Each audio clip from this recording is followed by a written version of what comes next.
Saw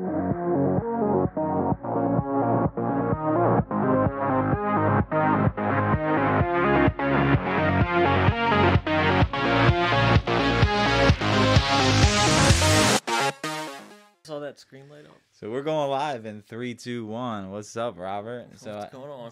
So I just want to welcome everybody to the A.live podcast, episode 4. I got my main man, Rob S, here with me today. And, I was laughing when we came on because he said it just hit me, man. Like it just got real. So we're actually live.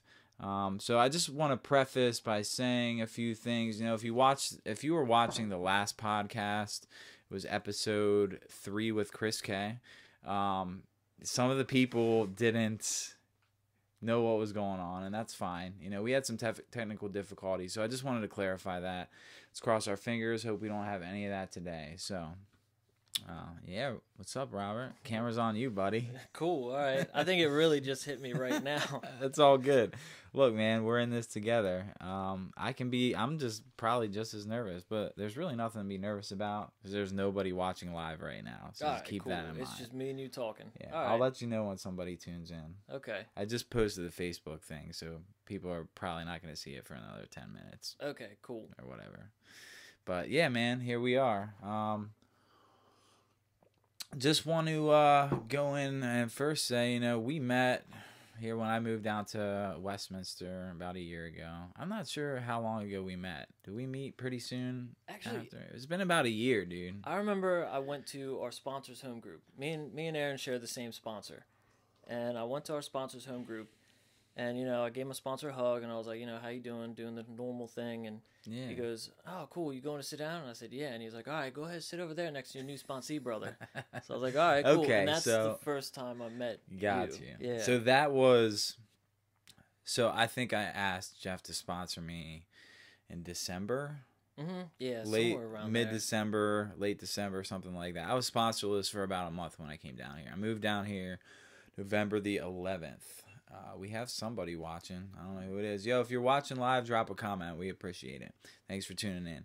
But yeah, I met Jeff pretty early on when I first moved down here, and I liked what he had to share. I think I heard him speak at your home group for the first time he was sharing, and I think I shared after that, and then I heard him share like another 2 times within a week, dude, and I was like, there's something about this guy. Like, why do I keep seeing him? I keep hearing his message.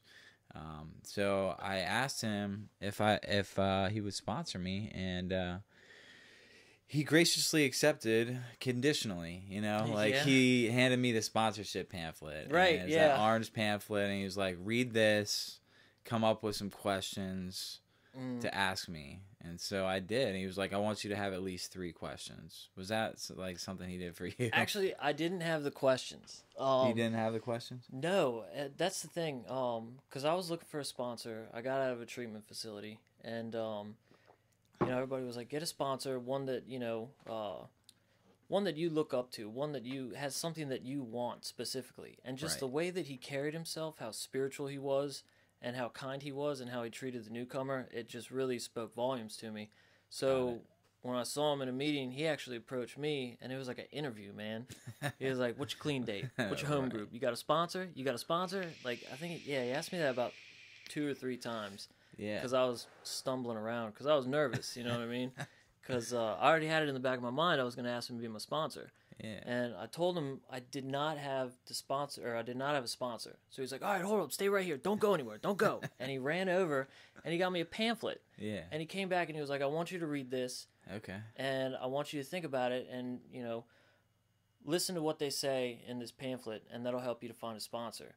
And so I went and I read it, and then I called him the next day, and it's like, when you call somebody for the first time, it's like you're so nervous. You know what I mean? Right, yes. And it's like, I remember being on the phone like, oh, man, like, I wonder if he's going to pick up. Like, it's been ringing a while. Like, and it goes a voicemail, and I'm like, should I leave a message? Nah, I don't want to sound needy. So it's like I hang up the phone. Right. He calls me right back, and we talked for a little bit. And then I was like, will you be my sponsor? And he basically said, like, well, hold on now. Did you read the pamphlet? I said, yeah, I read it. He's like, okay, tell you what. what I want you to do is I want you to read it again and then call me tomorrow and we'll talk about it. Right. And in my mind, I'm like, this guy's telling me no. You know what I mean? Sure. So I read the pamphlet, and I actually read it again before I called him because I didn't want to get blindsided by any questions. You know what I mean? Yeah. And he agreed to be my sponsor, and Nice. I've worked 3 steps with him so far. So how long after you started coming around the rooms did you meet Jeff? I want to say like one time before that. Okay. That was it. Because when I was in the treatment facility, like we had the pamphlet, and we had people that came in for H&Is, and that was one of the biggest things that I heard was, don't pick a sponsor based on, you know, the material possessions and what you can see for face value, Right. but, you know, how they carry themselves in public and in and outside of the rooms. Correct. Don't Don't see how they talk, like watch them, see what they do when they're not in meetings, pretty much. Is that what you're saying? Yeah, pretty much. Sorry, I'm just dealing with technical difficulties. Yeah. So I think what I'm going to do is switch over to nothing but the webcams because this GoPro is just giving me issues. But okay, I think we should be good from here on out. Sorry about that. I got a little bit distracted. So you met Jeff how long into your recovery? Like how? Probably like 2 weeks. So you were clean for 2 weeks. Yeah, I was clean. And you for met 2 Jeff. weeks. Was this the first time you came around to the rooms? First time attempt getting clean? No. Okay. I did the whole abstinence thing for about 4 years. Mm. I got in a lot of trouble. Yeah. When I was younger. Right. And I didn't take it seriously at first. And eventually the end result was, well, I don't care if anybody knows. Basically I nodded out behind the wheel and I hit a cop car. Wow. While he had somebody hit a cop car, dude. Yeah. That's pretty. Yeah. That's pretty drastic. Yeah, they were a little mad. They were a little mad, man. Like they were pretty pissed. I bet. I think you told me that before. Yeah. That's a huge part of my story because, you know, without that certain circumstance, like I would have never been introduced to the rooms. Right. And there were actually 2 people. I'll name drop their first names, Brian and Dale, Okay. in Bowie, Maryland. Okay. And they were a huge part of my recovery, like, or at least trying to get me into recovery. Sure. Like they would kidnap me, like literally kidnap me. I'm not even kidding. Like we're coming to get you, Rao. There's nothing you can do. Not even that. They would taking just you to show meetings? up, knock on the door, and if I didn't open, if my mom opened, because I was living with her at the time, Okay. they would just walk in and basically Brian would just grab me off the couch and take me to meetings. There was one specific time I'm walking down the street with a buddy of mine and I hear like tires squeal around a corner and like my first thought is like, I hope this ain't them. And sure as shit, man, they pull up right next to me and they're like, get in, we're going to a meeting. And like, yeah, that's cool though. That's probably what you needed then. Like, just to clarify for the listeners, it wasn't Brian whose house we're in, right? It wasn't Brian from Cloud Gang, B Rain. No. Okay. No. Which, by the way, he's tuned in live right now. So what's up, Brian? What's up, Mom? My mom's tuned in. Say hi to my mom. Hey, Mom. Thanks for tuning in. You know, thanks for dropping comments. But yeah, man, like, I know I don't have the same experience of like just people showing up, but like I did that last night. I showed up for a guy, took him to a meeting. You know, I called him when I was a half an hour away, and he was like, "Yeah, I'll be there." Oh my gosh, here goes the GoPro again, but that's all right. So I called the guy when I was a half an hour away. I was like, "Dude, I'll see you in about a half an hour," and he was like, "Cool, man, I'll be ready," you know. And I get there, and I show up, and I call, and he doesn't answer. So I'm like, "All right, well, I'm just gonna knock on his door, right? See what happens." No answer. No answer at the door. So I just was like, I wonder if the door is unlocked. I was like, I'm about to get a B&E charge real quick. So I went to the, you know, turn the handle, and I was like, yo, what's up? You in there? Don't shoot. It's Aaron. Right. You know? And like, he was there, and I took him to a meeting. But, you know, just doing that, even though people didn't necessarily do that for me, just show up out of the blue. I had people pick me up for meetings, but no one showed up out of the blue. I would have been grateful. Well, I mean, there's probably times where they showed up and you didn't want to go to a meeting. Is that like every time? Yeah.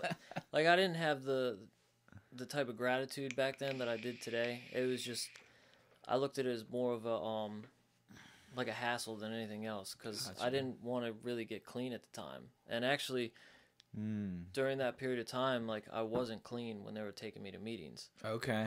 It was just a So type of introduction, you know. Okay. Oh, how did you meet them? They were our neighbors. They lived a couple houses down. So they introduced you to. Yes. Was it Narcotics Anonymous? Yes. Okay. And what happened was, it was actually before that incident with the car, or with the cop car. I have a history of wrecking cars. You know what I mean? Yeah, that's fair. I have the same history. Right. I also didn't get it on my first time to NA either, so I can relate. Right. Well, and that's the thing. Like, I didn't want to do it, you know. But she actually was walking the dog one time, and my mom had this thing. It's like every car that I wrecked, she would get it towed back to the house, and it was kind of like a public display, like you see at the high schools. Stop, like, this is dude. what happened. I'm dead serious, dude. What? Dead serious. And oh man. So I'm sitting out on the porch. It was the day after I wrecked like one of my Suburbans. Okay. And I'm just like sitting on the porch smoking a cigarette. I got like my head in my hand, and she walks up and she was like, "Are you sick and tired of being sick and tired?" And I was like, "What the fuck does that mean?" I was like, "No, like I'm fine. I'm okay." Who said that to you? The woman Dale. Oh, it's a woman. Okay. Yeah. I was under the impression that it was a No, male. this is a married couple, you know. Oh, okay. So she said that. Now, of course, I had no clue what she meant. And then she would talk to my mother.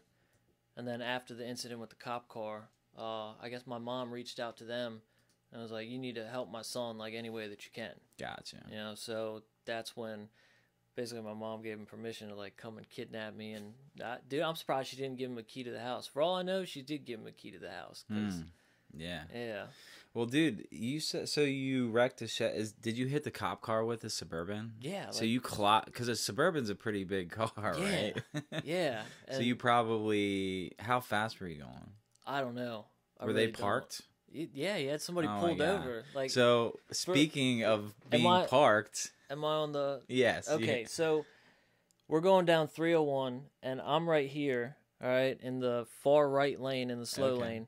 And there's a median that goes down there, and he actually has somebody pulled over on the median. Ugh. And I've nodded out and went across 3 lanes. Oh my gosh! And just collided right into the back of this guy. So you were in the fast lane, and they were all the way to the right. No, I was in the slow lane. And they were all the way to the left. Oh yeah, they were all the way to the left. Well, you're lucky you didn't get hit before you hit the cop car, too. Yeah, what was it? Like 3 a.m.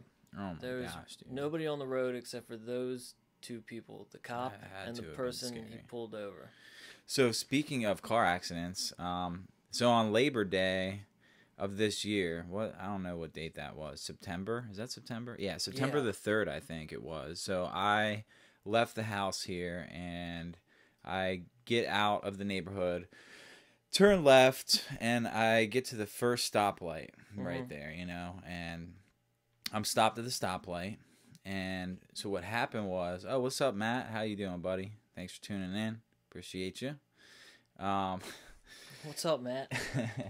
Yeah, you know Matt Coppersmith? Nope. Oh, no, I don't. Okay. Well, Matt, this is Robert. Robert, this is Matt. So now y'all know each other. Not really, but yeah. So back to the accident story. So it was September 3rd. I get out of the neighborhood, take a left. I'm at the first stoplight, right? I'm the only one at the stoplight, dude. And I'm sitting there, stopped, dead stop, foot on the brake. Next thing you know, a car slams into the back of me, right? And you're laughing because you're kind of familiar with this story, right? Yeah, I'm pretty familiar with it. So it was crazy because I'm, like I said, I'm stopped there, man, and this car just clobbers me, dude. They were going like 40 miles an hour, and there was no warning. They didn't try to slam on their brakes. I didn't hear any screeching of tires, nothing. Just boom. And I'm like, what just happened? Like, I thought there was an earthquake or something. I had no idea. That was my first thought, like, earthquake. Didn't think I got hit.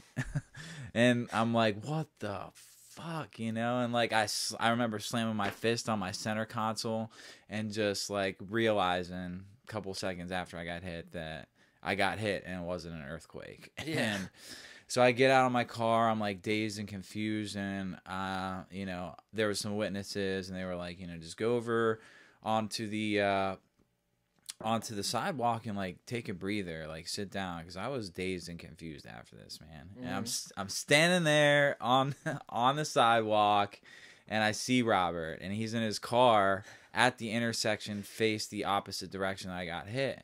And I'm like, yo, Robert, and he's like looking at the accident. I'm like, yo, I finally get your attention, right? And I was like, dude, that's my car there. Dude, yeah, that was crazy, man. Well, because like when I pulled up to the intersection, I got to a red light, and I just gotten Five Guys.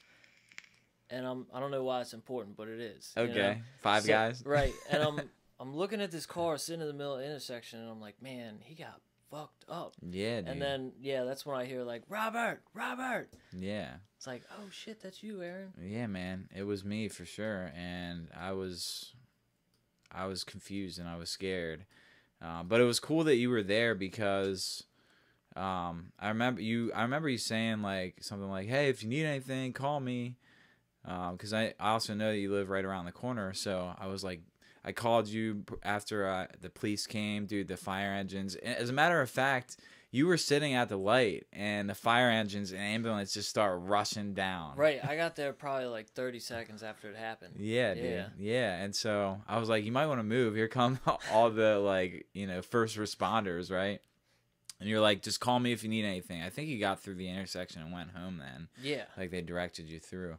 It was probably like 10, 15 minutes later, I called Rob, and I was like, dude, can you come back and pick me up? Like, my car is totaled, So he picked me up and he got me back to the house, dude. And after that, I drove to the hospital, drove myself to the hospital, and got checked out. They put this, like, the neck brace on me because they weren't sure, like, how bad the injury was, if I was, like, broke my neck.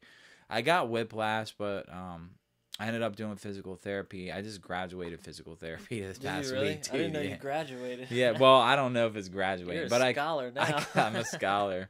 Yeah, dude, I'm in the best shape of my life. No. But I finished it up because I wasn't experiencing any pain, and then that was Wednesday, and then I think Friday morning I woke up, dude, and I was like, man, the pain is back. So, really? Yeah, but they said, if you continue to experience any pain, just call us and we'll schedule you again. So the beauty of it is, though, like, I didn't accept any opiate painkillers at the hospital. Right. I didn't have any reason to. I was like, man, that just mess everything up that I worked so hard for. So I didn't do that. They did give me some muscle relaxers. Or no, not muscle relaxers. I'm sorry. Anti-inflammatory. They tried to give me muscle relaxers, but I was like, that's mood and mind altering as well. Right. Like, even though it's not like my drug of choice, I'm not going to accept that. Do you have anything else? So they got me some anti-inflammatory. So that's all I took. But yeah, that was cool that you were there and you were able to, help me out and that. And that's kind of when our relationship kind of took off a little bit more, right? Because every time I saw you at a meeting after that, you're like, "How you doing, man?" And man. We just started talking a little bit more, and that was cool, man. So here we are. But so yeah, you clobbered a cop car, unreal, dude. I actually, one more quick story for you. I actually fell asleep behind the wheel, nodding out too before. But my story was a little different. I didn't hit anybody. Okay. I got to a stop sign, and I put my foot on the brake. And I fell asleep at the stop sign with my foot on the brake. Oh, really? Yeah. Did they find you? Well, what happened was apparently my foot eased off the brake when I was, like, nodded out there. And I crept into the oncoming traffic. Okay. And I guess I was just, like, creeping along. Someone stopped their car, put their car in park, got out, opened my passenger side door. Yeah. I guess they pushed on my leg or something. Because when I woke up, I was in the middle of the intersection and my car was in park and there were paramedics knocking on the windows. Oh, no kidding. Yeah, dude. Okay. So I got a charge for that because I had some paraphernalia on me, and right. That sucked. But that was really the only major legal trouble that I had throughout my using. There was another charge for, like, receiving stolen property that I had, but other than that, man, I've been off paper for years, so I haven't had any major legal consequences due to my using. But, like, so when you hit this cop car, like, what was your first reaction? My first reaction, not to sound, well, it is selfish, but, oh shit, like, I'm done for. You know? And then when I'm finally, realizing, like, the the seriousness of the situation, when I'm finally like coming out of my stupor, it's like I could have killed this guy. Yeah. You know? And that's because the ambulance pulled up and they start taking him away like in an ambulance. The cop. Yeah, and like I don't really see him moving at that time. So it's like this really horrible feeling in my gut just set in that I just killed somebody. Yeah. You know? And of course, talking to the police that are taking me in and everything, asking like if he's okay, like was he alive, was he breathing, like how is he doing? Yeah. And of course nobody's telling me anything. They're just basically I just got a lot of threats. You know what I mean? I'm sure, dude. Yeah. Like hitting a police officer on duty. Yeah. That's probably a hefty charge. You don't have to get into that, but like, so the police officer's okay. He's fine. Okay, he is. Good. And I saw him at one of my court dates. Oh wow. Yeah. So he was doing fine. Was you know, same thing. He had to go through like physical therapy. They didn't know, because he sustained a back injury, not a horrible one, but same thing. They don't know if it's broken. They don't know what's going on. So they put you in a neck brace and throw you on a stretcher, right? Just to make sure that you're safe. Yes. You know, that they don't cause any more damage by you walking or transporting you. So sure. But yeah, it was a scary feeling. I'm sure he was sitting in the car or he was outside the car. He was in the car. He had just gotten back in the car to write up a ticket for this person. Okay. And then that's when I showed up to the party. I wonder if that third party ever got the ticket or not. Probably not, man. If anything, probably just go ahead, man. Right. You were just going a little bit over the speed limit. Right. Like we got bigger just drive fish to fry. Right. He drives away like, good thing they didn't find my crack. You know what I mean? Like, yeah. Oh man, that's crazy story, dude. Like, wow, I cannot imagine. So you are on day 2 of no cigarettes, right? Yes. That's a pretty cool accomplishment. You switched over to like an e-cig. I did. How do you like it? It's good. I started on Monday, and I went like a couple days here and there with no cigarettes, but it was mainly just like a taper. You know what I mean? But Thursday, well, you saw me. I smoked a cigarette then. Thursday. It's hard, I didn't man. see you Thursday. No, dude. I wasn't at. No, I was. That's when I was sharing at Right Turn. Oh, gotcha. Okay. Yeah. But it's I'm looking at it because I've tried to quit before several times, but after talking to like our sponsor and other people, it's basically like looking at it the same way, like you would drugs. Right, like how we work this program. Just like I have to surrender. You know what I mean? Like if I don't pick it up, it won't get in me. Like I'm not gonna smoke a cigarette no matter what. You know. So I've heard though that, I mean, I used to be a cigarette smoker, dude. I've been on the vape for probably going on 3.5, 4 years without a cigarette. Yeah. That's awesome. So you can do it. Right. You just gotta stick to it. Like I know there will be, especially in the beginning, there's times when I wanted to smoke a cigarette, but it still delivers the nicotine. It's all those other chemicals that you're also coming off of from that are in cigarettes. Yeah, that's what I did the research. Yeah, all the other additives, you're more addicted to those than you really are the nicotine. Right. You know? So 2 days in, like, how do you feel mentally, physically? I feel mentally better than I have like trying to quit without looking at it in this aspect. Okay. To be honest with you, because I've tried to quit cold turkey before. I bought a vape, you know, one of those giant vapes and everything, and I tried to quit cigarettes cold turkey too. So I was eating like a bunch of cold turkey sandwiches. Oh yeah. And I found out that's not what they meant by cold turkey. No. Oh, okay. My bad. That was really stupid. I know. I don't know if you know this about me, but I'm a jokester, dude. Yeah, you like the dad jokes. I like the dad jokes. I like listening to your dad jokes. I don't really have any dad jokes today. I have I have a riddle. You want to hear my riddle? Yes. Okay. Yeah, go for it. So what has 4 letters, sometimes has 9 letters, and never has 5 letters? I have no idea. Well, it's more of a statement than it is a question. Listen again. What has 4 letters? You get it? 4? No. The word what has 4 letters. What? Yeah, sometimes right, has 9 letters. Okay, all right. And never has 5 Sorry, letters. I'm still a little nervous. It's like my brain's not really... Don't be nervous. There's only 4 people watching. The funny thing is, I'm one of them. I'm watching here on the iPad. Really? In front of me. Yeah, so... but yeah, dude, like... So here we sit. Like, you have some hobbies. I know you just recently went to Oregon, right? What part of Oregon were you at? We were at where were we? We went to Mount Hood. Okay. Where's Mount Hood? Is this Western Oregon? Yeah, this is northwestern Oregon. Okay. Mount Hood, we hiked that. Then we went to, I think it's like Umpqua National Forest. Okay. Probably want to fact check that because I probably got that wrong. What is it? Umpqua? Umpqua, yeah. Do you know how to spell it? UMPQUA. Let's take a look. Umpqua. Umpqua Bank, that's not it. National Forest. Yeah. Hot Springs? Oh, there's hot springs. There is a hot springs down there. There you go, Tuscatee Falls. Tuscatee Falls. So you were here. I was here. Did you see the falls? Have that same exact picture on my phone. Really? Wait, that you took? That I took. That's cool. If I could show it to you. You can fact check my phone. Wow. Dude, that's pretty cool. It looks like there's holes in the middle of this cliff that the water flows through. Actually, yeah, the river goes down there, and it actually goes into 2 or 3 pools. Okay. And I got pictures of the pools too, and then it dumps out right there at the falls. Wow. So when you're walking down the trail, you get to see all these pools, and they're like in the middle of this gorge, right? Okay. It was the coolest place I've ever been. Dude, it sounds like it. So I'm trying to figure out where that is, because I've been to Oregon. My brother actually lives in Coos Bay, which is, I know you talked about you went to Bend also, right? Yeah, we stopped in Bend actually to rent crash pads.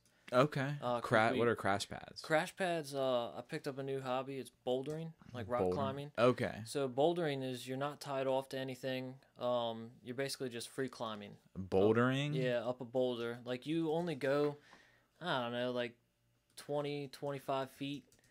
Oh, okay. So you're not strapped in, but you don't go that high. No, you don't. But you have pads that you set up underneath you just in case you do fall. In case you fall. I see. I actually found a picture of bouldering. Yeah. Is this bouldering? That's bouldering, yeah. For the listeners, that is bouldering. So you're climbing without a harness, but you have pads under you. So you rented these are called crash pads? Yeah. And that's the... Oh, wow. Yeah. Hold on. Show the GoPro camera. It's not really a very good picture, but it's pretty much a picture of the falls that we were just looking at. Right. Umpqua Falls? Tuscatee, I think. Tuscatee. Yeah. Okay, that's pretty cool, man. I want to be out. I'm going back to Coos Bay in December, and I want to find some different spots that might be cool to go to. I'm going to see how far that place is, man. So, yeah, I definitely recommend that, or like even Mount Hood. Mount Hood. Yeah, that was the most miserable hike I've ever been on. But we got to the top, and that's all I care about. Is that Mount Hood? Yes. Holy, that is beautiful. Hold on, we got to show our listeners what's going on here. Mount Hood looks phenomenal. It does. Well, when we got to the top, I have another picture in my phone. So you got to that peak right there? No.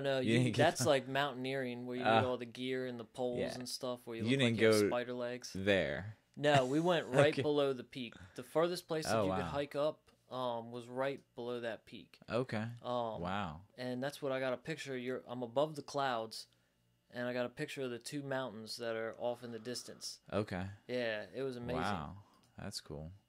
Dude, I find that very interesting. Like, that is a cool hobby. Like, now the elevation's higher out there, right? Yes. So the air is thinner. Yes. And the higher you get up, the thinner the air. Yes. But funny story. Like, I felt like I could breathe better. Yeah. Well, you probably weren't smoking. I was. You were smoking? I was smoking. Yeah. Well, it's probably because there's not as much smog out there from the cities.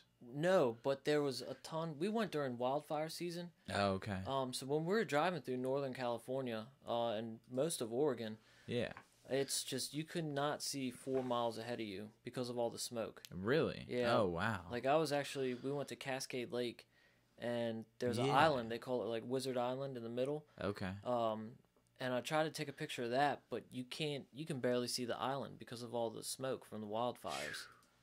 I heard about Cascade Lake also. So That is in Bend or no?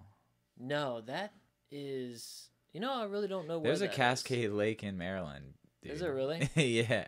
It used to be I actually. Oh. So, are you thinking of this? What? Go ahead. The guy that throws a party there every year. Yeah, but I think it's closed to the public now. Really? Yeah. I didn't know Because that. I looked at going there over the summer to go swimming in a lake, but this Cascade Lake is the real deal. Yes. So, you went there. Man, Yep. the scenery in Oregon is beautiful. So when I went to North Bend, and I went to Coos Bay and a couple other places. Bandon, Oregon. You familiar with Bandon? That was a cool little town. Actually got a shirt from there. It says Bandon. It's like the baseball style. Anytime I wear it, Brian's like, "Oh, Brandon." Like, yeah. No, I'm like, "No, dude, it's Bandon." Just being stupid, but oh wow. That's cool, man. Beautiful. It's a pretty big lake. It's huge, yeah. So, what did you do there? We just went hiking. We found out about this one little, kind of like a cliff on the side of the lake that you could jump off into the. So you did that? Lake. Yeah. How high up was that? It really wasn't that high. Maybe about 20 feet. Okay. Wow. Yeah. But that's when you're up there. It's like, man. It's like you get the adrenaline going. You a do. little bit. Well, yeah, because you walk up to it, especially if you've never done it before, and you're like, oh, 20 feet, that's nothing, man. Yeah. And then you get to the side and you look over. You look down. Everything just kind of tightens up, and you're like, oh. Yeah. Okay. But that's cool. So you're an adventurer. I guess so. Yeah. So you went out with your roommate? Yeah. Alec? Yeah. Alec's also in recovery. And so who decided to take this trip? Like, whose idea was it to take this trip? Probably Alex. I remember because Alec has a weird way of going about asking you things. He was like, yeah, I'm thinking about going to, Oregon or, well, first it was Yosemite Valley, but that was on fire when we were actually about to go out there. Yeah. So we changed it all up. But he was like, yeah, thinking about going to Yosemite Valley, hiking and rock climbing. Just be nice if I had someone to go with. And I'm like, do you want me to go with you? And he's like, oh, yeah, if you want to. And I'm like, yeah, I'll go with you. That's pretty cool. So he probably wanted to do that for a little while. And yeah. Finally was just like, all right, I'm in a good financial position to do this. Who wants to go with me? Who's coming with me? Well, we're going to France. Really? Yeah, in February. What? Yeah. I'm a little bit jealous now. Yeah, don't be, man. Well, have you ever been out of the country? Nope. Okay. Well, Canada, but they're like, that's like walking to your next door neighbor's house. So, right, but did you know that Canada? It was like 2 weeks ago. The whole country legalized marijuana for. Oh, I found that out yesterday. Yeah, that's unreal. I mean, it's kind of it's like, wow. I don't know how I feel about that. I don't either. I mean, well, because out in Oregon, recreational marijuana is legal. Right. Same with Washington, Seattle. Yeah. When we went there, I mean, guys were just walking down the streets, smoking blunts. Nobody batted an eye. So actually, when I was out in Oregon last, it was for my brother's wedding, and we had rented a Turo car. Do you know about Turo? It's kind of like Airbnb for cars. Like, you can rent out your car on this website for someone to use, just like a rental car service for a personal vehicle. And me and my parents flew out there for my brother's wedding. We get to the airport. My mom had this Turo car lined up, right? And we meet the guy, and it's not the car that he had promised us. He promised us like a Jeep Liberty, and he shows up in this like a Pinto he showed up in a 1990 something Dodge Grand Caravan. Like, it was an old beat up car, and it had temp tags on it. So we were like, "What's up? What happened?" Like, we were supposed to get this Jeep Liberty, And he was like, "Well, something happened. It's in the shop, so I went and got this car, so you guys have some transportation." So we're like, "All right, whatever." So we had 2-hour drive from the airport to Coos Bay, and I'm passed out in the back seat. My dad's driving, my mom's in the front, passenger seat, and I'm sleeping, and I wake up to my mom. She was like talking about how the engine, you know, she's like, "Hey, Mike, my dad, the engine is smoking." Like, and I remember my dad saying, "Yeah, I know it is. I thought if I ignore it, it was gonna go away." Right? So, but that didn't happen. You know, my mom was like, "We need to find a place that we can park and call Toro about this vehicle or call the owner and get something to eat," because we just traveled from BWI, Baltimore Washington International, to Oregon. Like, we need to eat something. So of course the closest place we could find was McDonald's, and like we had to pull over because the car was just smoking, dude. The engine was on practically on fire. We didn't want to eat McDonald's, especially after that long drive, like long flight and everything. Right, yeah. We wanted something good, but like we had to pull in there, the car. So when he pulled into the parking lot, dude, he presses on the brakes to stop, and the brakes didn't work either. So he slams into this, like, you know, the stopping thing. Yeah. And we're like, so we're stopped now. And we were probably going like 15 miles an hour, maybe not even that much when we slammed into that. But we got into McDonald's, ordered some food, and the Toro people were like, "Well, we'll put you up in a hotel for the night. We'll reimburse you for it because there's no enterprise car rental places open right now. You're gonna have to wait till tomorrow to get another vehicle." So we did. We slept in a hotel overnight. We were upset. I was like, "All right, so what am I gonna do in this town, right?" And I was like, "Well, recreational marijuana is right." Yeah. I saw a bunch of places on our drive, so I was like, I typed in Google like marijuana dispensaries near me, you know. I'm sure like 50 popped up. Yeah, like the funny thing is, like a block down from the McDonald's is where we stayed for the night, and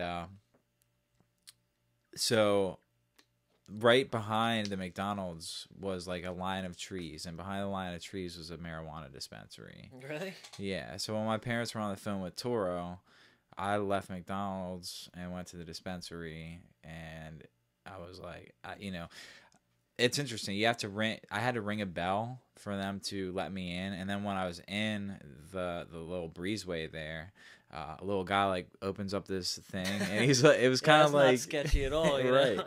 It was kind of like the Wizard of Oz, you know, where he's like, yeah, how can I help you? But he was just like, let me see your ID. So it was a PA ID, and he was like, oh, visiting from Pennsylvania. I was like, yeah. So he was like, all right, come on in. So he buzzed the door, and dude, as soon as I walked in, just this overwhelming smell of marijuana. Now, I just wanted to check it out. I had 8.5, going on 9 months of clean time at this time in recovery. And that's actually what I have right now as well. So I walked in, I was like, I just wanted to check it out, see what the culture is all about. And I mean, dude, I could not resist. I bought this little gummy, and I went back to the hotel, and that was my relapse right there. Right. So I continued to nibble on this gummy the whole week that I was there. Edible marijuana is way stronger than smoking it. I don't know if you knew that, but I don't recommend you try or anything. Yeah, just informing you. Right.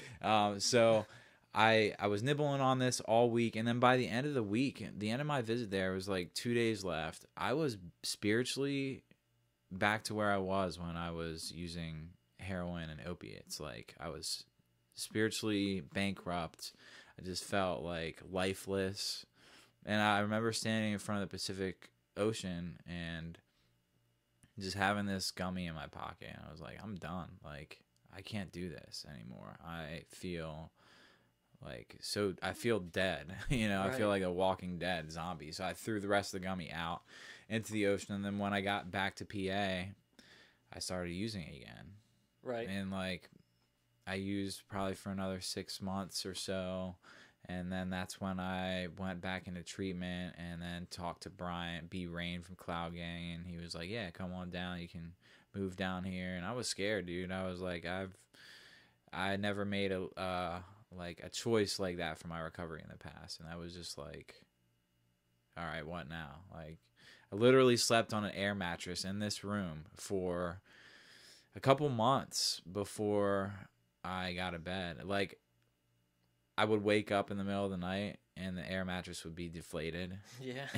So you're pretty much just sleeping on the ground. Yeah, my back was killing me, dude. And I was like, all right, I got to do something here. Like, I got to get a bed. And, like, that's the turning point for me where I was like, all right, I'm committing myself. I'm going to be a Maryland resident. Like, I'm not going back to my hometown because, you know, that's where I did all my using growing up. And so now I'm a Maryland resident, and here I am to stay. Now, Brian and Helen, if you're watching this, I don't plan on living here forever, but I am very grateful to be down here. You know, I've never had independence either. Like, I've always either lived with my parents, I lived with my cousin north of Philly for a little while, and now I'm down here.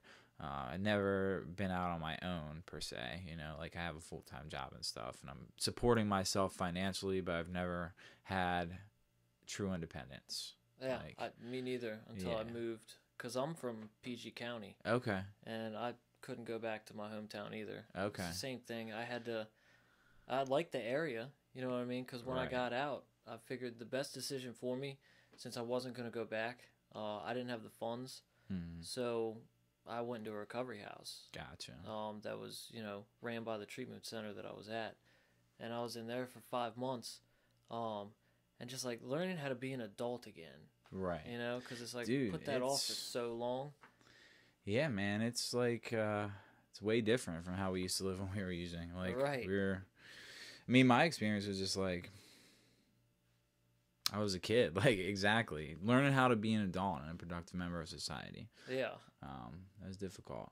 But listen, I want to take a little break. I want to play this music video for everybody. Give us a little 5-minute breather. Okay. So I didn't mean to cut you off there, but you're fine. If you're tuning in, I'm wearing this Rem 1 shirt. Rem 1 is a member of Cloud Gang, and We Are Cloud Gang is a conglomeration of whoever supports this recovery music scene that we're doing. It's recovery-based hip-hop, and I produce all the music, and I'm, you know, wanted to display the latest music video. It's called Paper, and it's by Rem 1 and B Rain. So I'm going to mute our mics here, and here it is.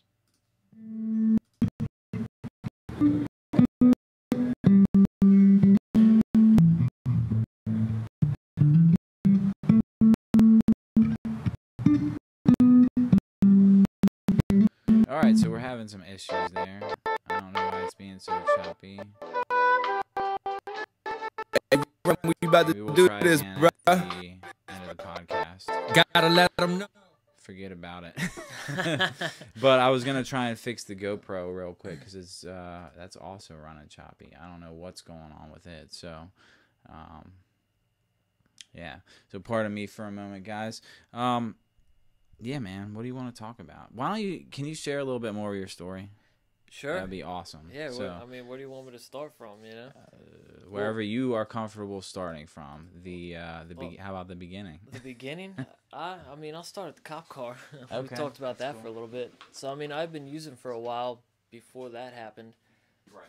And then, of course, people would kidnap me and take me to meetings and everything. I got my introduction into this program. But I didn't want it, you know what I mean? Right. So I kept using, and the only thing that stopped me from using is when I actually got put on papers, and I wasn't taking that seriously, so I violated, and they brought me back. She put me in jail for a little bit, and then she brought me back again and said, I'll give you 2 choices. You know, either you can go to meetings, finish out your probation, all will be well, I'll never see you again, hopefully. Or you can just take a reduced sentence. And I think my sentence was 18 months at the time. And so in my mind, I think she's going to give me like 17 months and 29 days. So I was like, all right, I'm getting out of here, you know. So I took option A. And, you know, I stopped using. That was hard, you know what I mean? But I was more scared of going to jail, I guess. So I kept that going for a while, you know, like almost 4 years. But I didn't work a full program. I did the program for about 2 years. I didn't take it seriously. I didn't have any honesty. I had no open-mindedness, and I just had no willingness to commit. So naturally, like, I didn't think I needed it. Right. And I felt that I was doing just fine on my own. So I told my my sponsor, like, that I was done. I was done with the program. I was going to do it on my own, and I'd be just fine. Right. He told me I wasn't going to make it. I said F you and kept on walking. Now, this wasn't your current sponsor, right? No. Okay. No. And I mean, he was right, because the one thing that I enjoy about this program is getting to know myself. Okay. You know what I mean? And I didn't know how to do that. Like, I didn't know myself, like, during those years. Dude. Like, I didn't know how to cope with, like, any of those feelings and emotions, which our sponsor talks about a lot. Mm-hmm. So eventually one day, like, I just didn't want to deal with it anymore, and I knew the best way to get rid of it and to make those numb again was to go use. I didn't get rid of my old phone, and I was gonna say lucky for me, but in reality, like, one of the guys that I used to cop from, he was still in business after 4 years, man. Yeah. So went and got some from him and just started right back up again. I can relate. Yeah, well, that's the thing, man. It was, once I did that, it was, the best way to describe it for me was like a candle melting, and all the wax just melts and goes right on the table. It's like, I'm the candle. You know what I mean? Right. So it's like all my problems just melt away. Yes, I can relate. But, eventually, like, that wax hardens up and all my problems are still right there. It's just a bigger mess to clean up, So after a week of using, I was like, I'm good, man. I feel great. But it's like, I just couldn't stop, I just didn't have it in me to stop again. Like, and I just kept ripping and running, man. Once you start, man, it's off to the races. Yeah. Hard to stop. And that was a 5-month run. It was a hard run, too, because, 4 years, like, doing nothing. Like, literally doing nothing. That it was just isolation, day after day after day. Dude, I can relate. Yeah. 4 years you were out there ripping and running? Well, before 4 years ripping and running, 4 years not ripping and running. Oh, okay. And then the 5 months. Okay. And the 5 months, man, that was probably the worst run. Worst. Yeah, it's a progressive disease, they say. Like, pick up where you left off, right? Yeah, like, I just went hard, man, because it's like I had accumulated, like, all this money. Like, I was about to buy a house and everything. And then pissed it all away. Fuck it. Yeah, within the first, like, 2 months, it was gone. And then I'm back to doing the old grimy shit that I used to do, like stealing checks, just stealing anything.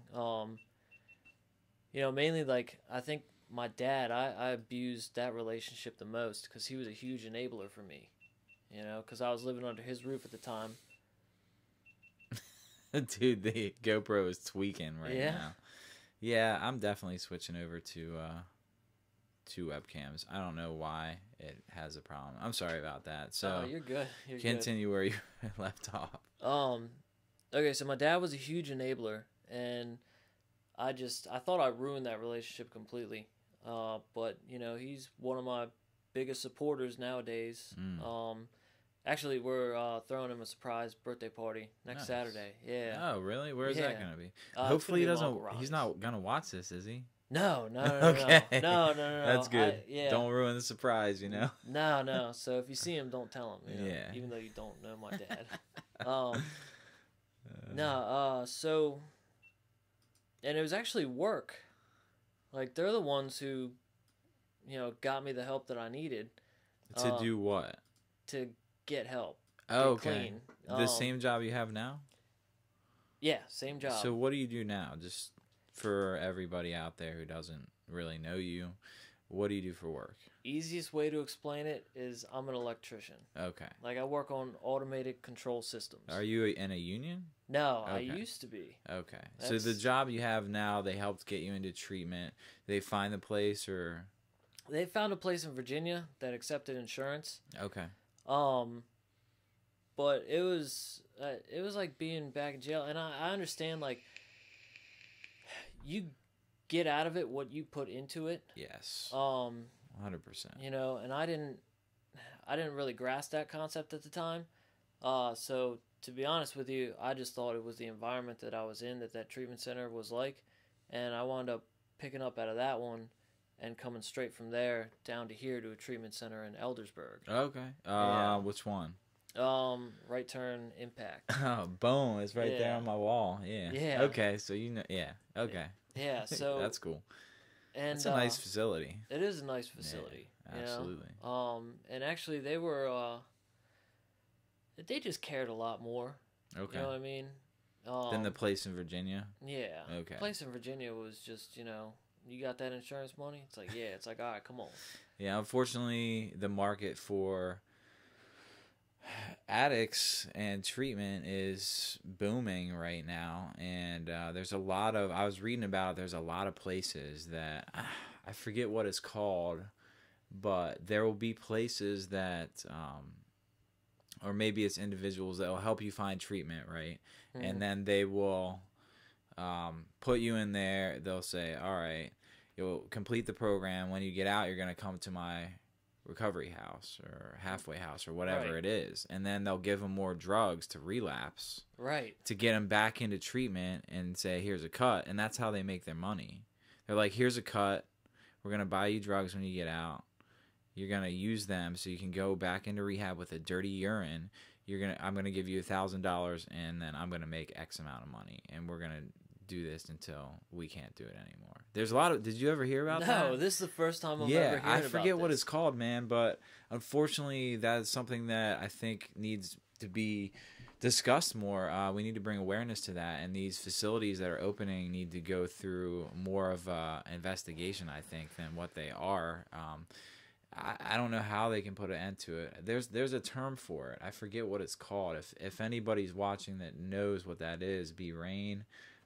Drop it in the comment because I want to bring awareness to that. It's sick, and it's been going on for years, but more so they've been doing it because, like I said, there's a lot of places opening, and like it's a booming industry. Unfortunately. So wait, they drop the dirty urine and they stay there for another 28 days just to get a cut?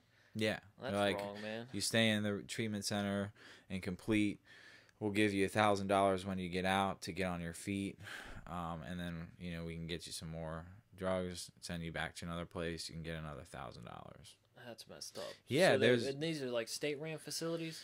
I don't know. I don't know a whole lot of information and details about it, but I was reading about it. I forget what it's called, man, but.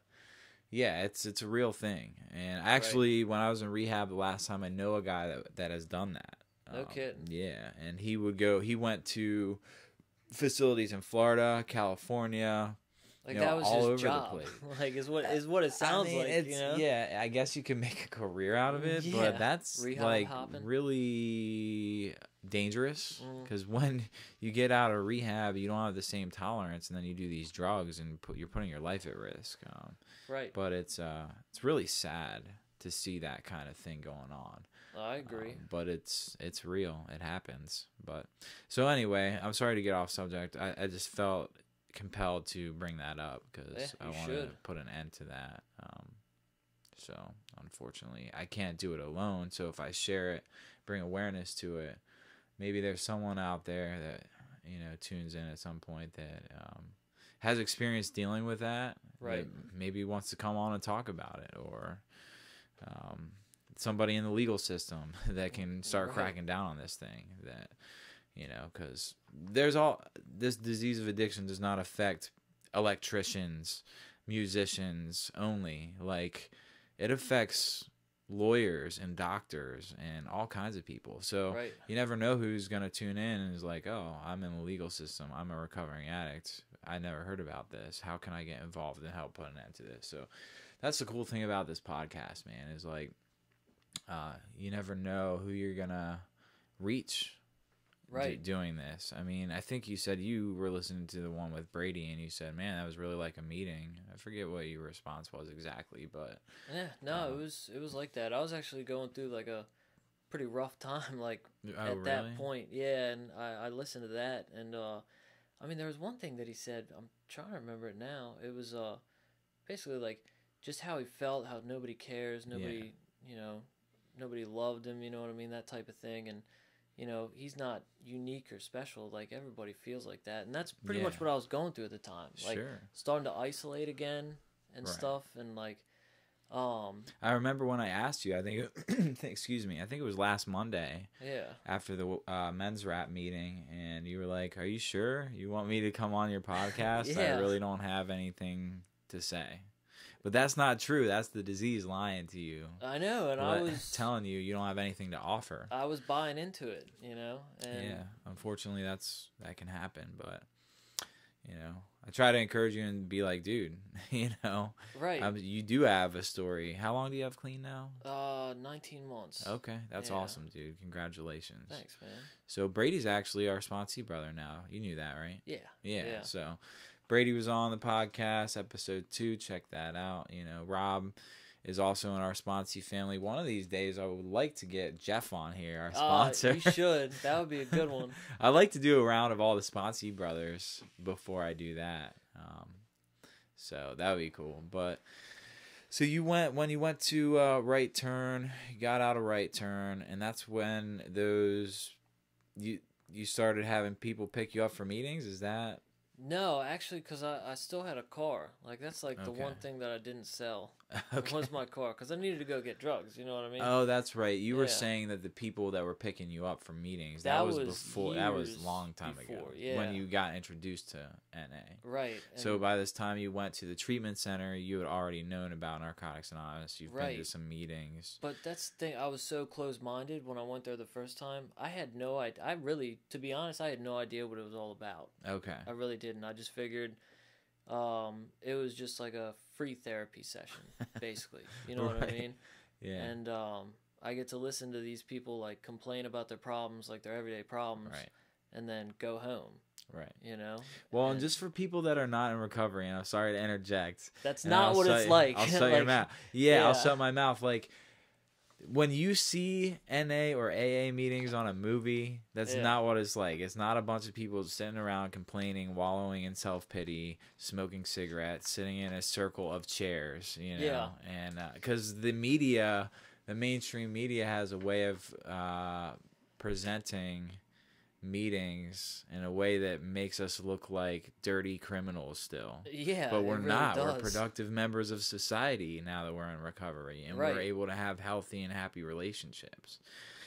So the mainstream media is bananas when it comes to that. Right, and that's what I mean. Like, I was completely closed-minded to the whole thing, you know? Yeah. I compared out, I judged, I did all the stuff they tell you not to do, and it's not like that today, you know? It's like when you walk into a meeting, I mean, you're basically filled with, like, nothing but love from everybody. Yeah, dude, it's amazing. You know? And it's great. And I'll never that's- forget the bear hugs I used to get from B Rain.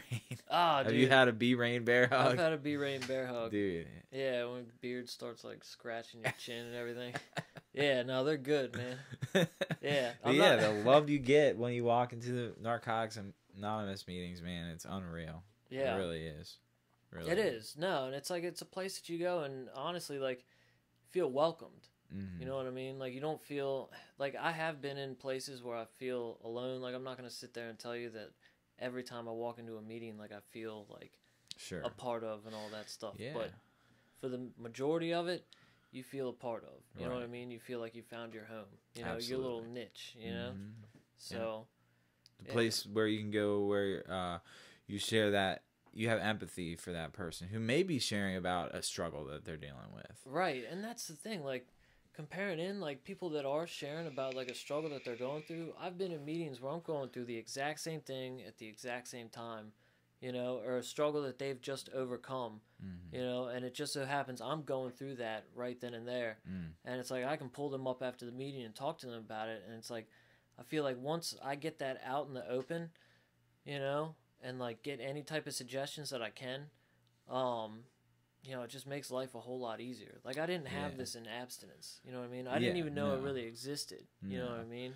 Well, we're so bottled up when we're using, or even just in abstinence, Yeah. abstinence from the drugs. We're still, nothing has changed. We're just take the drugs out or the alcohol or whatever anyone's vice may be. We just take that out of the equation, Yeah. but we still have all those character defects and we don't work on ourselves. No. That's really what abstinence is. We're still sick. We're just not using. Oh, I was sick of shit, man. Well, that's the thing. Like, I didn't know about any of that, Yeah, you know? So right.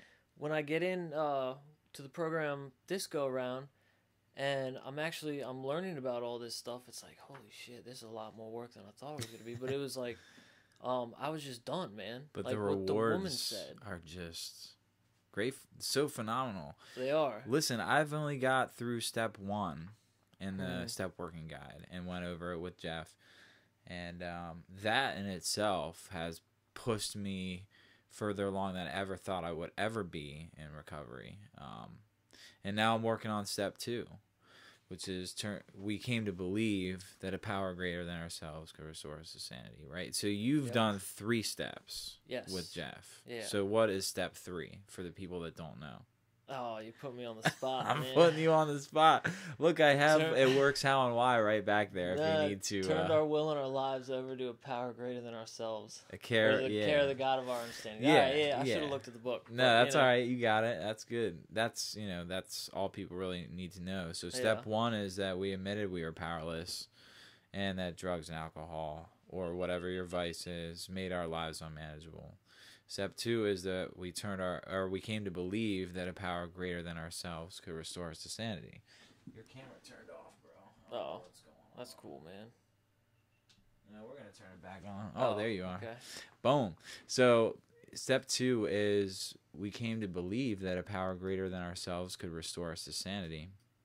And step 3 is that we turned our will and our lives over to the care of a God as we understand him. So, and that's not verbatim. That's pretty much just summarizing it up for those that don't know what the steps are. And there's 12 steps. So you've completed step 3 and went over it with Jeff? Mm-hmm. I'm in the middle of step 4 right now. Oh, boom. That's the one that people... Step 4. Yeah. What's step 4 now? Tell it again. Made a searching and fearless moral inventory of ourselves. Yeah, so you're diving deep within yourself to figure out, like, where you've harmed people. Yeah, like has a lot to do with relationships. Yes, it does. And like not only that, but I'm trying to focus on like your part in it. You know what I mean? Sure. That's like the big thing, because usually it's because I went through one part and it's like write down my resentment list, like people and places that I resent, and it was all like how it affected me. There was no, I was not part of it. You know what I mean? It's how they wronged me and all this stuff. Oh, and then, really? Okay. Yeah, now I'm finding my part in the situation. Sure. It's like, oh, that sucks, man. Yeah. You get to take a nice close look at yourself. Yeah, it's the step that really scares most people away from the process. And that's where I don't know, my experience with, so I did step 1, 2, 3, and 4 in AA when I was like not really, I was in a weird spot in my life.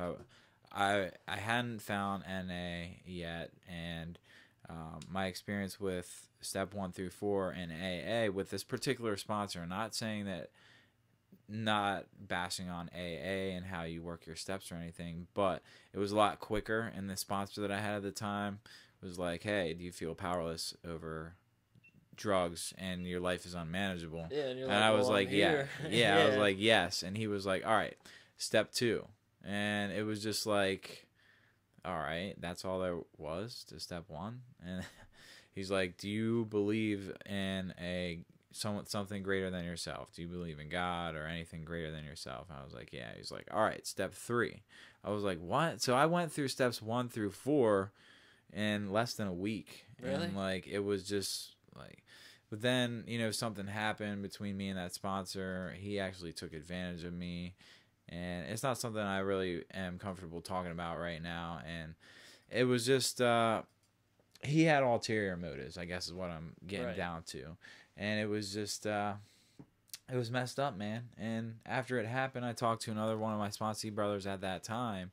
And he was like, the same thing happened to me. And I was like, well, he really shouldn't be able to sponsor people. Right. Like, that's how we felt. And so his motives behind helping guys was not conducive to recovery. Right. He was obviously wrapped up in his own sick twisted actions and thoughts what in his mind, you know. So working the steps, but we do them a lot differently in NA. We do. It's a lot very detailed. Yeah, it's more of a process, you know.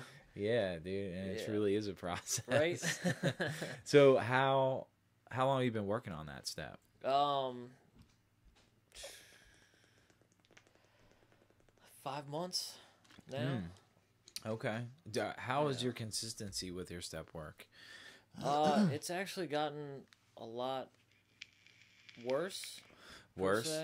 Yeah. Do you think that has to do with step 4? Well, it did in the beginning. Now it's definitely, you know, there are other factors. Like I just started school again. Like I'm taking a prep course. For what? My master's license in electrical. Oh, wow. Yeah. That's awesome, dude.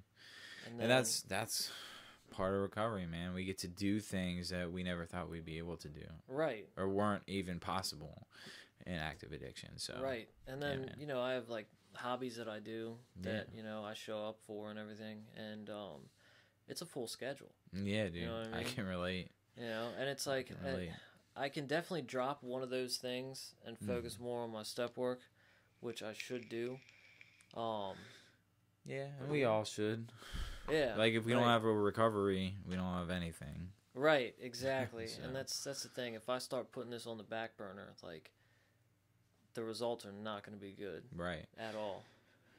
For me, or so I'm told, is like my character defects start showing back up when I'm not really working steps or not talking to my network, stuff like that. Right. So it becomes a chore then to like pick back up the step working guide and really dive back into it. It's harder, I think, the longer you sit it down for. It really is. No, it is. So. And that's what you know, our sponsor, like he, you know, 1 question a day. That's really all it takes. It really is. And honestly, like I was so gung-ho about step work when I first got clean that it's like I knocked first 3 steps out in a year because it's like I just found out so much about myself. I felt so good after doing step work and more or less like going over it with my sponsor, our sponsor. Yeah. I just walked out of there feeling a lot better. Yeah, dude.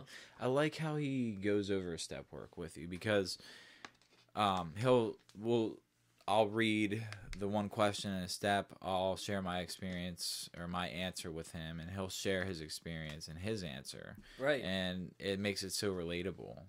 And then it does, you find out you're not the only one that thinks that way or the only person that did the same kind of things that you did. Like, it's just like, whoa, that's pretty cool. Thanks.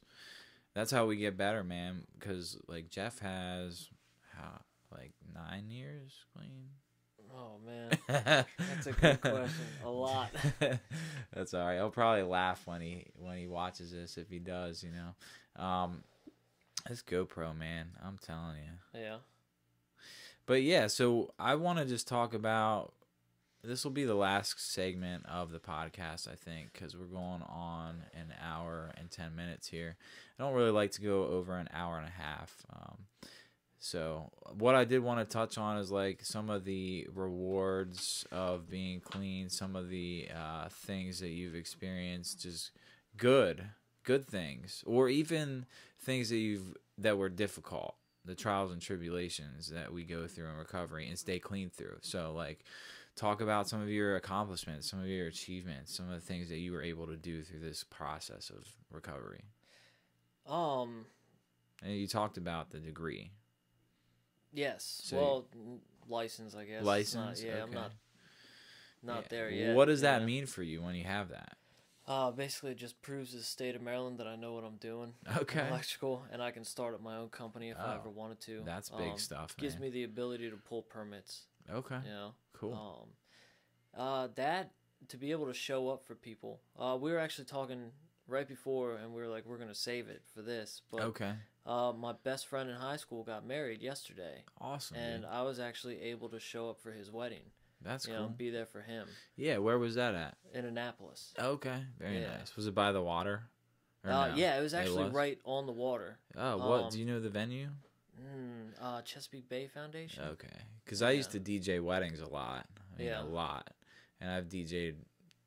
through Annapolis, all over the place. I know there's some cool venues down there. So, but that one doesn't ring a bell. I don't think I've ever been there. No, it was pretty cool. It was actually neat. And I got to see like all the whole, high school buddies and everything like that, basically thought I was like a lost cause, you know what I mean? And, yeah. Because I did some of them dirty. Oh, really? Yeah. So what was that like? We had already talked about it and squashed everything like years before. That's good. But of course, it's one of those things. It's like, it's hard to put your trust back in that person. You know what I mean? Oh yeah, absolutely. I'm still gaining people's trust that I've done wrong too. And there goes the GoPro again. Really? Sorry guys. We're gonna get this figured out by the next podcast. But so yeah, doing people dirty and losing trust. But you're able to gain back that trust now. Like, how did they feel when they saw you? Like, what was their reaction? That I just looked 10 times better than I did like the last time I saw them. Right. They were all happy that I was doing it and everything. And usually that's the first thing that people will notice. Right, Man, you look a lot healthier. Right, exactly. Put on some weight, get some color in your face, dress better, Right, so. exactly. And that was cool and everything. The relationships like that I've built back with my family.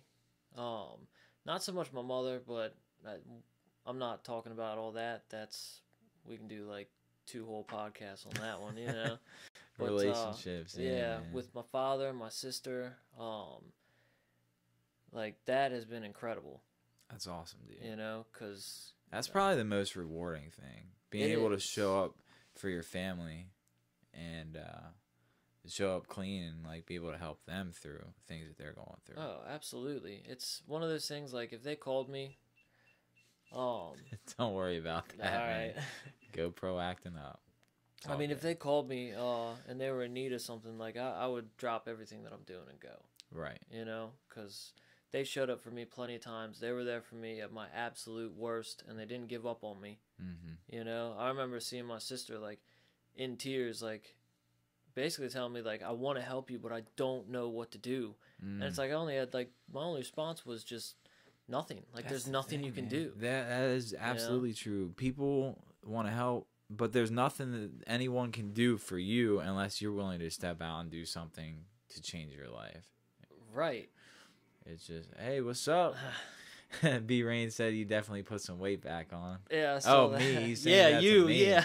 Yeah. I was about to say I didn't know him when I was using it. Man. Okay. I was like, there's no way he's talking about me. It's funny. I actually met B Rain when we were starting to record his music. Yeah. It's probably been 4 or 5 years now. I don't even know exactly, but and I'm coming up on 9 months clean, so that just goes to show awesome, he's man. seen me. Yeah. He's seen me at my worst. Yeah. And now he gets to see me at my best. And like, dude, we were talking after the meeting last night, and he was telling me how proud of me he is. And I don't know if I'm twisting proud of you. He is. Yeah, you get it. You get it. Yeah. And picking it up. Yeah. Dude, we started getting emotional. I was like, "Stop, dude! Stop talking!" So like I'm starting to cry him for a while. Yeah, dude. Okay. Yeah, dude. I've recorded 3 albums for him now. Nice. Cloud Gang used to be a totally different group of guys. Did you know that? No. I have to give you the original self-titled Cloud Gang album, dude. Okay. It was him and another guy. Well, actually, 3 other guys. One of the guys only got on one of the songs, but it's basically him, a guy named Nick D, and a guy named Zach I. And everyone's in recovery. But everyone just had, gone their separate ways due to different life circumstances. Like one of the guys, a Baltimore City firefighter. One of the guys went to college and at the University of Maryland and stuff. So, and then Brian pretty much was like, well, I'm not stopping. Like, I'm determined to continue to carry the message through my music. And I was like, dude, I'm there to back you 100% because I believe in what you do.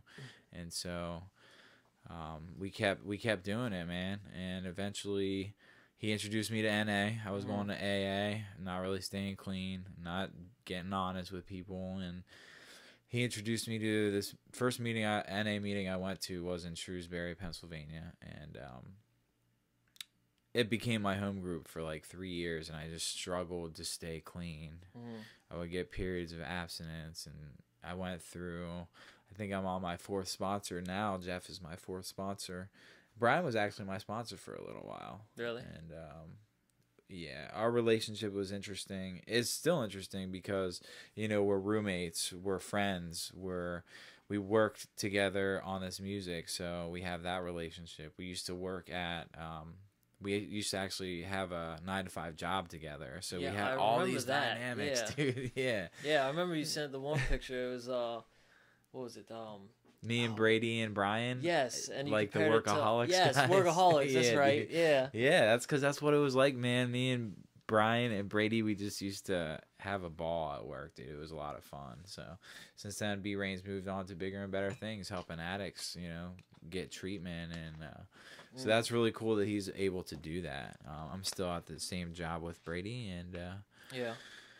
But yeah, man, I know Brian for a while. But yeah, I think we started talking about, you know, we put weight back on, and he dropped a comment. Yeah. Well, but yeah, what are some of the other things? Go ahead. I mean, like what he's doing, following your dream. Yeah, dude. You know what I mean? That's one of the greatest gifts I have, is like to be able to follow my goals. You know what I mean? And actually pursue them and not give up halfway. I can actually follow through on things now. Yes. You know, and every day, whether it's good or bad, I don't have to use over it. You know what I mean? I have people that I can call and talk to about it. You know what I mean? I have like that spiritual tool belt you hear everybody talking about. Yeah. That I can pick out my spiritual hammer, you know what I mean? And just, you know, pick myself back up, you know? Yeah. 'Cause well, nothing's worth using over. You can pick yourself back up to a certain extent, but we do, like you said, have to rely on other people. And right. I think, like what you were talking about isolation earlier. When we isolate, we have a harder time reaching out. But yeah, I've got to a point. I mean, like for me, it's like when the pain gets great enough, like because I'm feared up when it comes to sharing in meetings. Like that's just me right now. But I mean, the pain got great enough. I shared about it in a meeting, and I had all these people picking me back up, you know, and helping me out, like saying, "Call me if you need anything." And I did call a few of them, and I mean, they answered right away, you know, and talked to them on the phone for as long as, you know, I needed, or as long as they were available. Yeah. And it definitely helped out a lot. It does, like, dude. I don't think, or at least I hope, like there are actually quite a few people in this program, like in our area. If they only knew how they influenced my recovery, it's amazing, dude. Like it's awesome. It is cool, you know? dude. Like, yeah, man. There's people that inspire me the same way that wouldn't know it unless I told them.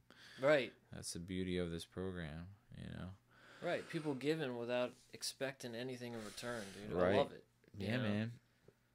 And we're able to give that back. You know, like you did that day I was in the car accident, and I called you, and you came and picked me up. Like, that was cool, dude. And I appreciated that very much. So, yeah, we're winding down to the end here. Any other things you really want to talk about?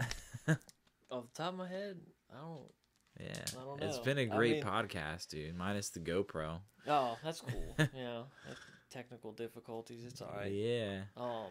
But I tell you what, this podcast, compared to the technical difficulties I had the last time, went a lot smoother. So it's been cool, man, having you on here and getting to know you better, because we're Sponsee brothers. We've been for, you know, almost coming up on a year we've been Sponsee brothers. And really just getting to sit down and talk with you and getting to know you better is really cool. And that's one of the reasons I decided to do this podcast, because I'm fairly new to the area, and I know all these people that surround me in meetings every day, but really just getting to put down our phones for a minute and connect on a deeper level, because you know, people are so tied into what's going on my phone all the time. It's really hard to have a sit down conversation with somebody, so I get to do that for the podcast, man. So I appreciate you coming on.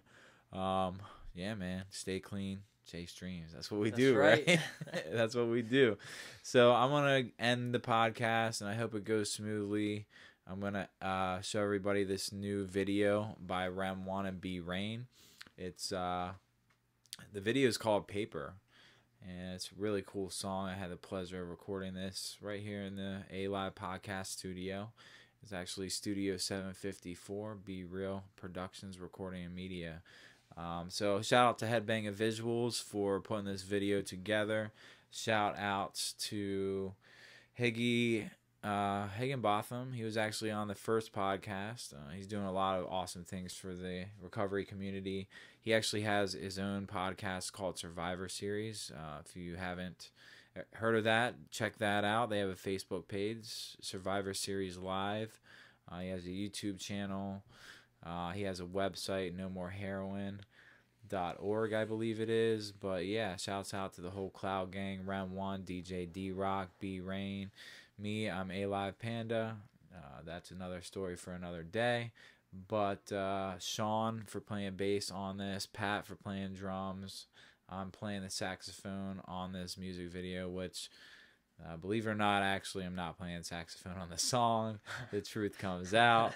But we rented a saxophone for the sole purpose of the music video, and it turned out really well. So thanks again, Robert, for coming on the podcast. It's been a pleasure. And this song is Round 1 featuring B-Rain, Paper.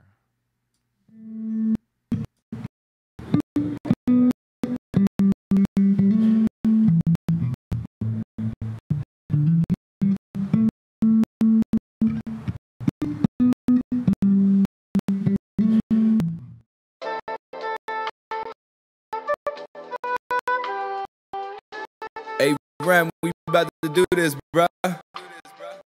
Gotta let them know. Get that vibe going.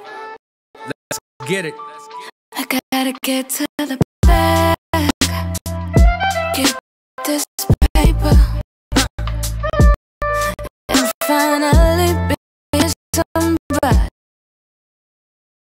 All right, sorry guys about that. It looks like I have to figure out why it's not playing smoothly, so I'm just going to cut to the end of the podcast. Rob, again, thanks for coming out. Thanks for having me. See you guys.